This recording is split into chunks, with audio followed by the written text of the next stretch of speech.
Halo Sobat Momen, apa kabar?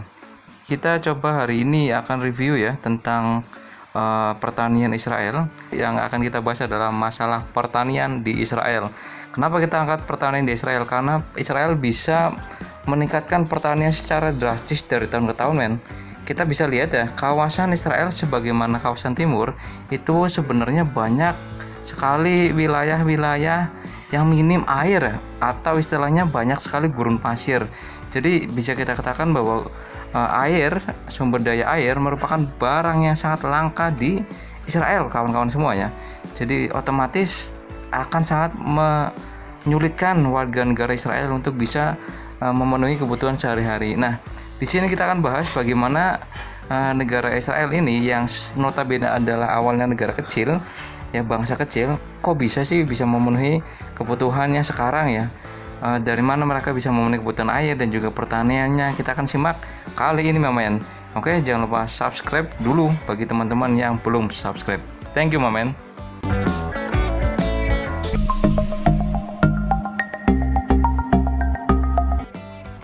Oke, kita lanjut lagi, Mamen.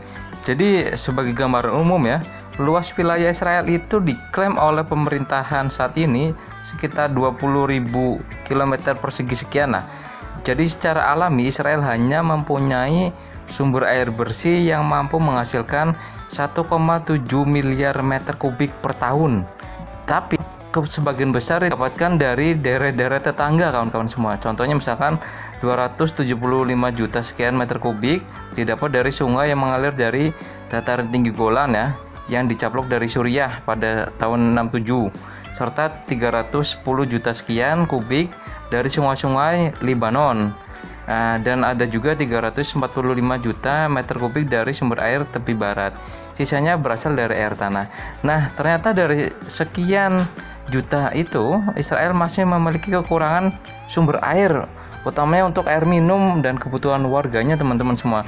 Nah, diperkirakan ada sekitar gap 4 juta sekian meter kubik per tahun untuk memenuhi kebutuhan rumah tangga di masyarakat atau warga Israel. Nah, dari gap atau kekurangan 4 juta sekian meter kubik itu, mereka mendapatkan dari mana ini? Pertanyaannya.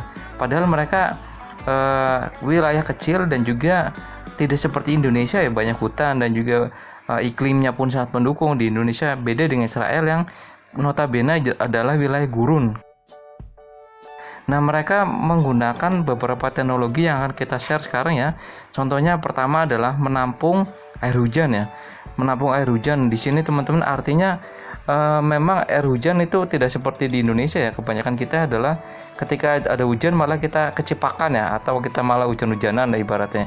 Tapi kalau di sana ketika air hujan mereka malah sudah bersiap-siap untuk segera menampung sebanyak-banyaknya lah air hujan yang ada dan yang jatuh ke rumah-rumah masing-masing, dan mereka menggunakan teknologi seperti ini, kawan-kawan semua ya.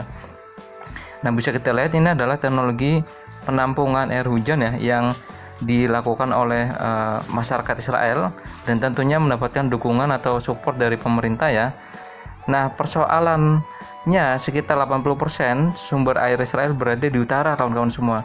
Jadi 80% sumber air itu berada di utara, sedangkan wilayah-wilayah pusat pertanian Israel itu berada di wilayah Negev atau di bagian selatan lah.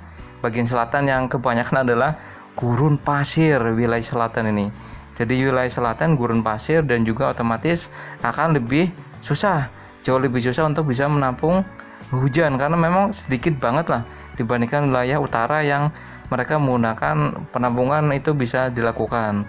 Nah, sekiranya seperti itu, pemerintahnya membentuk badan namanya KKL JNF ya, atau istilahnya adalah Keren Kayemet LeIsrael Jewish National Fund, atau sebuah organisasi yang bertanggung jawab dalam upaya menghutankan padang gurun di Israel. Dan lembaga ini juga membangun bendungan, jalan yang melewati hutan, serta melakukan studi-studi yang berorientasi pada pertanian dan permakultur. KKL JNF ini merupakan organisasi yang sangat penting ya. Bahkan mantan presiden Israel sendiri ya, Shimon Peres, itu mengatakan bahwa Israel harus membuat alamnya sendiri, kita harus mengubah 1 tetes air menjadi 5 tetes air. Nah, sisanya mereka memacu teknologi mereka dengan membangun tabung-tabung besar untuk bisa mengkonversi air laut menjadi air tawar yang bisa diminum dan bisa dikonsumsi. Itu dengan proses desalinasi. Desalinasi ini membutuhkan dana jutaan dolar lah, banyak sekali. Tapi mereka berkorban dana itu untuk bisa memacu lagi sumber daya air mereka. Bahkan sebagian air itu mereka salurkan atau jual kepada beberapa wilayah di Palestina, di Gaza, teman-teman semua ya. Nah, mereka cukup cerdik juga ya, dengan memanfaatkan teknologi mereka juga bisa meningkatkan ekonomi mereka ya. Nah, fenomena perubahan iklim juga memacu mereka untuk bisa terus mengembangkan teknologi-teknologi untuk bisa meningkatkan kapasitas air mereka, kawan-kawan semuanya. Serta yang kedua itu mengubah gurun jadi hutan, kawan-kawan semua. Kan gila nih ya, karena memang pada dasarnya wilayah pertanian Israel terletak pada dataran di bagian selatan ya, berbeda di bagian utara yang mungkin cukup mendukung. Oleh karena itu KKL JNF itu secara sederhananya mengubah gurun menjadi hutan. Langkah pertama yaitu dengan cara melakukan atau menumbuhkan pepohonan di wilayah gurun adalah dengan membuat cekungan untuk menampung air. Jadi ini langkah pertama ya. Mereka membuat suatu cekungan untuk bisa menampung air. Nah, dari cekungan itu mereka isi air-air yang cukup jernih ya, untuk bisa menjadi pasokan utama untuk wilayah di sekitar gurun. Nah, pada tanah yang terisi air tersebut itu akan membentuk tanah dan lumpur ya. Ya, jadi awalnya itu pasir-pasir, dengan adanya air otomatis akan menjadikan pasir itu menjadi terbentuk tanah dan juga lumpur. Nah, dari tanah dan lumpur ini akan mengandung sedikit demi sedikit itu unsur hara ya, unsur hara ya. Baru setelah ada unsur hara ini, ada tanah, ada lumpur, mereka akan menanami tumbuhan generasi pertama ya, yaitu tumbuhan berdaun tajam, kawan-kawan semua. Contohnya adalah akasia magnium dan juga cemara. Ini adalah pohon generasi pertama yang tumbuh di wilayah gurun ya, yang mereka setting sedemikian rupa. Nah, dari situ ternyata langkah mereka tidak hanya menanam tumbuhan generasi pertama, tapi mereka juga melepas beberapa hewan ya. Contohnya seperti burung, rusa, kelinci, ayam, anjing dan lain-lain lah di sekitar wilayah itu. Untuk bisa apa? Untuk bisa mereka secara alami berak atau menaruh kotoran-kotoran di wilayah tersebut, sehingga dari situ ada cukup unsur hara sebagai pupuk organik ya, berupa kotoran hewan tadi di wilayah hutan generasi pertama tadi, untuk bisa menyuburkan pepohonan-pepohonan serta membentuk iklim ekosistem yang cocok untuk tanaman-tanaman lainnya. Cukup cerdik sekali ternyata Israel lah. Nah, dari ini mereka baru menanami pohon-pohon generasi kedua. Serta yang paling penting adalah mereka tidak menggunakan sistem pengairan seperti di Indonesia, tapi mereka menggunakan sistem irigasi tetes lah, irigasi tetes atau drop irigasi yang berupa saluran-saluran pipa kepada langsung per pohonnya, sehingga itu bisa benar-benar menghemat air sampai titik efisiensi paling bagus dibandingkan Indonesia. Ketika kita menyiram ke tanaman dan juga langsung keserap ke tanah, hilang airnya. Tapi di Israel menggunakan sistem irigasi tetes, kawan-kawan semua. Nah, dengan sistem seperti itu, irigasi tetes dan juga dengan pipa-pipa super dari Israel, tentu mereka akan bisa mengembangkan satu kompleks gurun pasir menjadi satu kompleks hutan ke kompleks hutan lainnya, yang perlahan-lahan menjadi satu kawasan hutan hujan tropis baru di kawasan gurun Israel ya, teman-teman semua.